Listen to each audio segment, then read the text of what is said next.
अस्सलाम वालेकुम student, today we are going to discuss class 9th chemistry. हमारे पास 7th चैप्टर है केमिस्ट्री का, और उसमें हमने देखा कि कोरिएशन एंड प्रिवेंशन क्या है। तो रस्टिंग ऑफ आयरन हमने डिस्कस किया। अब हम देख रहे हैं डज अल्मोनियम जो है ना उसके अंदर रस्ट की पावर होती है या रस्टिंग वगैरह होती है। तो इसमें हम देख रहे हैं aluminium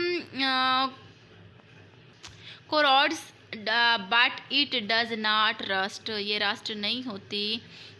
rust referred only on the iron steel कोरिएशंस।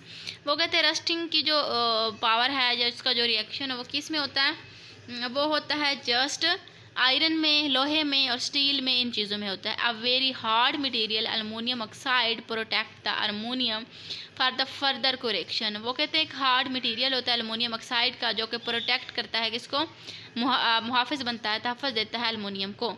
In the comparison to that when the iron जो आया, वो कहते हैं वो कंपेरिजन जिसमें iron corrodes it colour change, जब इसका कलर चेंज हो जाता है, produce the large red flock, एक लंबा रेड फ्लॉक जो है वो पैदा करता है, नोन एज रस्ट, वो रस्ट की तरह होता है। अनलाइक अगर हम देखते हैं अल्मोनियम ऑक्साइड को देखते हैं तो एक्सपेंडिंग एंड फ्लोटिंग, ये एक्सपेंड भी होता है फ्लोट भी होता है। Rust expose the new material surface of the further rusting, ठीक है।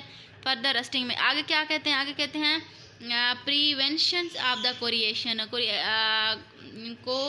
कोरूशंस की जो है ना प्रिवेंशंस कहाँ पे होती है, तो इसमें है pre removal of the stains, remove करना है हमने स्टेन्स को।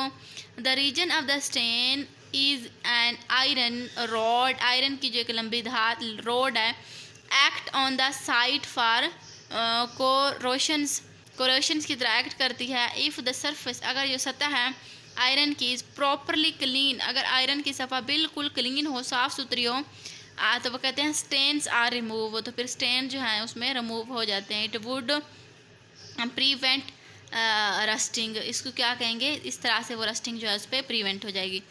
पेंट्स एंड द ग्रासिंग, ठीक है। पेंट्स और ग्रासिंग का क्या सिस्टम है इसमें, वो कहते हैं ग्रासिंग और पेंटिंग ऑफ द सरफेस, जो ग्रासिंग होती है या पेंटिंग होती है सरफेस की, कैन द प्रिवेंट, वो प्रिवेंट होती है रस्टिंग ऑफ आयरन, आयरन की रस्टिंग पे। With the development of technology, जैसे जैसे टेक्नोलॉजी की डेवलपमेंट होती जा रही है, तो modern paint certain a combination of chemicals, वो कहते हैं जो नया आजकल का पेंट है ना वो कुछ केमिकल्स की कम्बिनेशन से, केमिकल के जुड़ने से जो है ना बना है। कॉल द स्टेबलाइज, उसको स्टेबलाइज किया गया है। Provide the protection against the corrosions and the additions to prevention against the weather and other atmospheric. अगर देखें तो आजकल वो कहते हैं इसमें वो कह रहे हैं कि आजकल के जो मॉडर्न पेंट आ चुके हैं ना, इनमें बहुत सारे केमिकल जो है ना वो जोड़े जाते हैं, उसके अंदर डाले जाते हैं, ताकि जो मौसम की तब्दीली होती है, बारिशें वगैरह आती हैं या कोई और एटमॉस्फेरिक इफेक्ट होता है, तो वो उन पे ना हो और वो पेंट जो है वो ख़राब ना हो। तो इसमें अगर हम देखें तो आजकल ऐसे ऐसे पेंट आ चुके हैं कि कितने टाइम बाद भी आपको पेंट नहीं करवाना पड़ता, वो बिल्कुल पक्का होता है, महंगे होते हैं लेकिन लॉन्ग टाइम चलने वाले होते हैं। तो इसमें भी ये वही कह रहे हैं कि अगर हम पेंट और ग्रासिंग क्या है, ऊपर उन्होंने कहा रिमूवल ऑफ स्टेन्स, अगर हमने किसी स्टेन को, धब्बों वगैरह को हटाना है तो आयरन को प्रॉपरली साफ़ करना पड़ेगा, फिर उसमें से रस्टिंग जो है ना उसकी हो पाएगी, ठीक है। आज हमने 3 चीज़ें डिस्कस की हैं। डज अल्मोनियम रस्ट, क्या अल्मोनियम में रस्ट हो सकती है, रिमूवल ऑफ स्टेन और पेंट एंड ग्रासिंग। तो आई होप सो कि आपको इस टॉपिक की समझ आ गई होगी। मिलते हैं किसी और टॉपिक के साथ, तब तक के लिए अल्लाह हाफ़िज़।